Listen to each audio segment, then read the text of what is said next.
नमस्कार, आपलं धुळे न्यूज मध्ये आपले हार्दिक स्वागत आहे।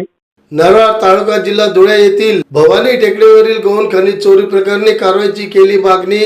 भवानी टेकडी परिसरात गौण खनिजाचे उत्खनन व चोरी होत असल्याचा आरोप करीत आहे। भवानी टेकडी देवस्थान समिती व ग्रामस्थांनी जिल्हाधिकाऱ्यांकडे निवेदनाद्वारे चौकशी करून तातडीने कारवाई करण्याची मागणी केली आहे। निवेदनानुसार या क्षेत्रात मोठ्या प्रमाणावर उत्खनन सुरू असून त्यामुळे भवानी मातेचे मंदिर व मंदिर परिसराला धोका निर्माण होण्याची शक्यता व्यक्त करण्यात आली आहे। या टेकडीवर दरवर्षी मोठी यात्रा भरत असून परिसरातील अनेक गावकऱ्यांची भवानी मातेवर श्रद्धा आहे। त्यामुळे टेकडीचे उत्खनन तातडीने थांबावे अशी मागणी ग्रामस्थांनी केली आहे। तसेच या प्रकारे यापूर्वी 18 जुलै 2024 व 16 डिसेंबर 2024 रोजी संबंधित प्रशासनाकडे पत्रव्यवहार करण्यात आल्याचे निवेदनात नमूद करण्यात आले। निवेदनात गट क्रमांक 203/1 मधील गौण खनिज चोरी प्रकरणी संबंधित कंपनीवर कारवाई करावी अशी मागणी करण्यात आली। या निवेदनावर चंद्रमणी वाघ, प्रभाकर जाधव, शशिकांत वाघ आणि भरत जाधव यांच्या स्वाक्षऱ्या असून इतर ग्रामस्थांनी या मागणीला पाठिंबा दिला आहे। गौण खनिज चोरीच्या या प्रकरणाची तातडीने चौकशी करून दोषींवर कठोर कारवाई करावी, अन्यथा आंदोलन करण्याचा इशाराही ग्रामस्थांनी प्रशासनाला दिला आहे।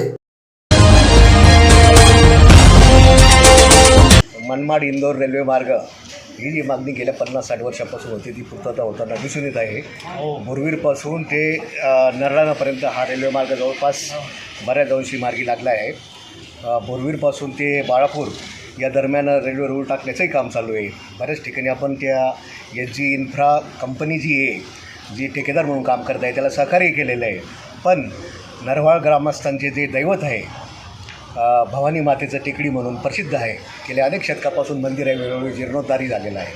त्या टेकडीवरचं उत्खनन करू नका, मुरुम उचलू नका, माती उचलू नका असं म्हणून ज्या वेळेस त्यांना विरोध केला, पण त्या विरोधाला न जुमानता महसूल प्रशासनाचं सहकार्य घेऊन त्यांनी ती टेकडी जवळपास निम्म्यापेक्षा जास्त उद्ध्वस्त केली आहे। आणि म्हणून देवस्थान आणि तो परिसर हा बाधित झाला आहे।